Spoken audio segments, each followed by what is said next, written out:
Mampita ny teny fiarabana momba ampiraritso manao manaraka ty fandarina zany malaza ity tompolasy tompoavy.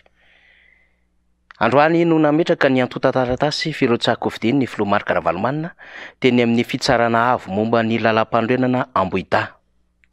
Ny filoha Marc Ravalomanina izay efa nanambara ny fahavonona niatrika izany fifidianana izany ary nilaza ihany koa tamin'ny alalan'ireo hetsika samihafa niteteza ny faritra distrika commune fa hitondra ary hapita ny fanantenan'ny malagasy ao anatin'izao olana ara-piaramonina izay sedrain'ny malagasy mafy dia mafy izao.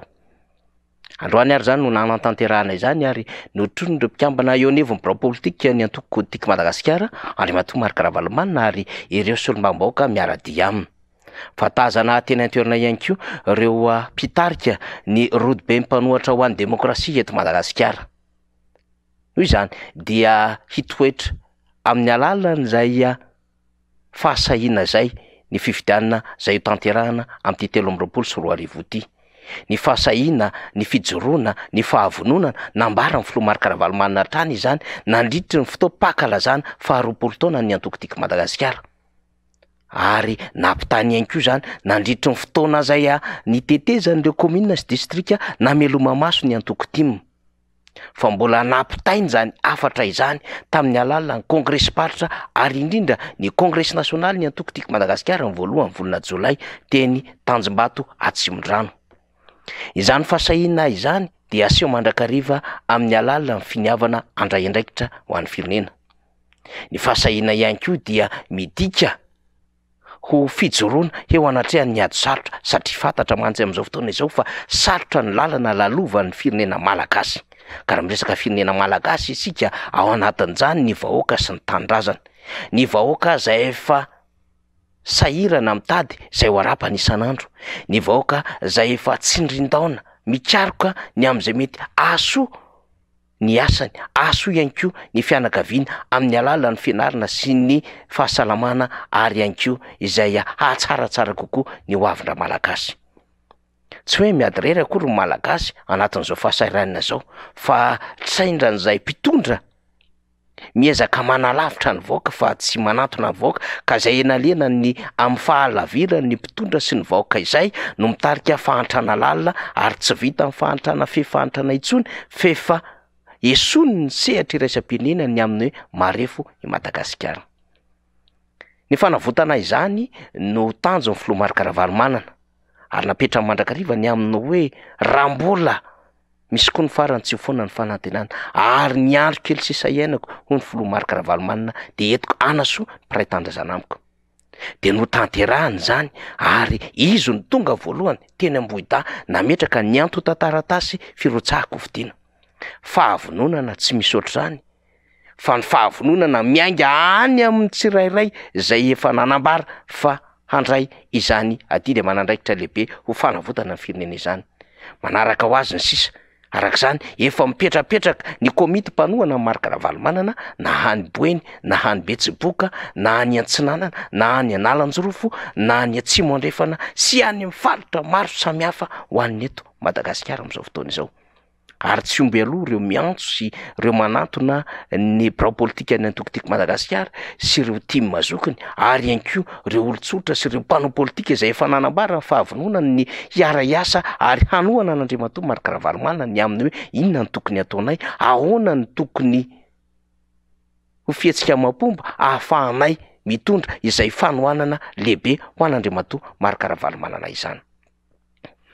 Ity zany no fifidianana izay ho raiketin'ny tantara tao anatin'izay fifidianana nandritry ny 80 taona mahery izay. Fifidianana raiketin'ny tantara ho isika satria hametraka fomba fisainana vaovao ao anatin'le hoe tena hanova i Madagasikara fa tsy hanova sarisary-panovana tahaka n'izay nandrebirebena ny vahoaka malagasy fanonganam-panjakana ny 2024. Nentina sy tantolo litania manko ny amin'ny hoe fanovana fiovana. Izy ity fanovana sy fiovana ao amin'ny paosin'ireo mpanongam-panjakana nanatsara ny fiainan'ny mpanongam-panjakana ary nandrakofan'izy ireo ny harenany nanerana amin'ny Madagasikara, ny tsetsefan'izy ireo ny harenany malagasy ary ny bakoavin'izy ireo izay tsy ho ny bakoavina tato anatin'ny faritry Madagasikara rehetra izany. Rehefa miteny faritry Madagasikara tsika de Madagasikara ao anaty tambe ary didinina nosy miparitaka Îles et Parsa. Ny Bakoaviny zany ary misy am'ireo ampanosy nefa vitsivitsy nefa ampelatanan'ny Malagasy Madagasikara ankehitriny. Ary misy ireo arena ambanin'ny tany no tsy Malagasy no mitrandraka azy fa efa naparitaka tamin'ireo firenena sy ireo orinasa zay nitsiririitra an'izany ka tsy mba nahazo ny Malagasy tombony akory tao aoriana 7 ireo zay nahay ny fanaraka tamin'ireo mpandraharaha sy mpanambola tany ivelany no nahazo tombony tamin'izany fa ho amin'ny Malagasy aloha dia tompony mangatakatana izy ireo. Ny famerenana an'izany rehetrarehetra zany ho firenena amin'ny laonina, firenena misy ray aman-dreny ary firenena misy fanjakana matahotra vahoaka fa tsy hoe misy fanjakana tsy matahotra vahoaka ka manao zay tiany atao ka ny fahefana eo an-tanany no nataony hamonoana, hanapotehana ary handratrana ny mpiray tanindrazana. Ho ravatsy kelikely zany afaka volana vitsivitsy ary anana Madagasikara tena ho azo antoka satria hifamatotra mpitondra sy ny vahoaka ao aoriana kely eo. Anana Madagasikara izay hametraka ny amin'ny hoe ireto ny tena lahara-pahamehana ary reto ny tena zavatra maika tadiavin'ny vahoaka Malagasy. Fa tsy sanatr'izany akory izay mahafinaritra mpitondra fanjakana nataony tao anatin'ny fitantanana ny firenena no atao fa no mahasoa ny vahoaka Malagasy. Ny voizin'ny filoha Marc Ravalomanana zany nandritra ny fotoana nitondrany tao aoriana ny taona 2010 ny amin'ny fataro mahaiza manavaka no maika sy ny ilaina. Tsy maintsy apetraka zany satria rehefa mpitondra fanjakana dia mila mahafantatra ny amin'ny hoe inona ny ilain'ny vahoaka ary inona ny maika. De ao anatin'izany filana maika izany no napetraka ny filoha Marc Ravalomanana ao anatin'ny 100 androny efa nambarana tamin'ny voalohan'ny volana Jolay ny fampahafantarana ny Madagasikara Perinasa plus na ma plus ny amin'ny misy asa maika satria potika ny firenena latsaka katerena ny vahoaka Malagasy amin'izao fotoana izao ka ao anatin'ny 100 andro ny famatorana ao anatin'izany filana maika izany de ny fiainana ara-tsosialy ny vahoaka Malagasy. Tsapa tokoa izay fahavonona ny filoha Marc Ravalomanana izany ka mahatonga izay fametrahana ny tota-taratasy izany voalohany teny anivon'ny fitsarana avo momba ny lalam-pandroenana. Inona arak'izany fa izay fahatongavana teny amin'ny ACC izay dia hamelona indray ny fanantenany ny any ambanivohitra rehetrarehetra any zay nampiseho fahakiviana ary nitondra an'izay hoe fahatso-panantenana izay ny amin'ny fiainan'ny firenena ankehitriny. Tsia mbola afaka manantena ianao ry Malagasy fa anana ho avy mamiratra ao aoriana kely eo. Ary misy anko ireo mpiara-miasa sy ireo mpiara-miombona antoka maneho fahavononana ny aminy hoe tsy avela irery Andriamatoa Marc Ravalomanana hiasa fa entina izay traika efa rehetrarehetra sy izay rondo nolaniana tany ampianarana rehetra tany sy izay nokajiana tamin'ireny fionana samihafa ireny na ihany koa fikaonan-doha nitondrana ny vahaolona ho amin'ny Madagasikara mba hiarahana manao soroka miara-milanja tongotra miara-mamindra amin'Andriamatoa Marc Ravalomanana.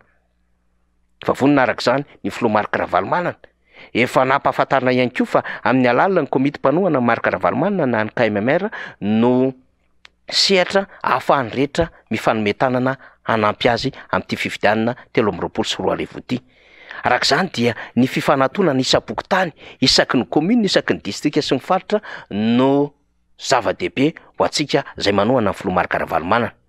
Misy kinyerpo fomba fitentsika mandrakariva eto amin'ny fandarana zany malaza izany satria tsy mora ny mitondra fanovana eto amin'ny firenena indrindra eo ampialatana ny mpandromba ny firenena amin'izao fotoana izao ka tsy mora no mitondra izany fanovana izany.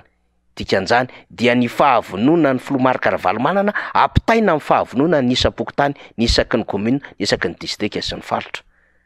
Aoriana kely eo dia tsy maintsy ampitaitsika eto amin'ny fandarana zany malaza ireo FDB zay voarakitra zany MAP plus izany fa hatreto aloha isika dia hiandry indray ny fivoarany raha taoriany ny fametrahana ny taratasy firotsahako fidiana nataon'ny filoha Marc Ravalomanana. Na zany na zany dia mitety ireo faritra samihafa ny mpitarika eo anivony antokotiky Madagasikara sy ireo vondrona toko sy olon-tsotra sy fikambanana efa vonona sy ny laza ny anohana amin'ny filoha Marc Ravalomanana mampijoro ny rafitra KMMR.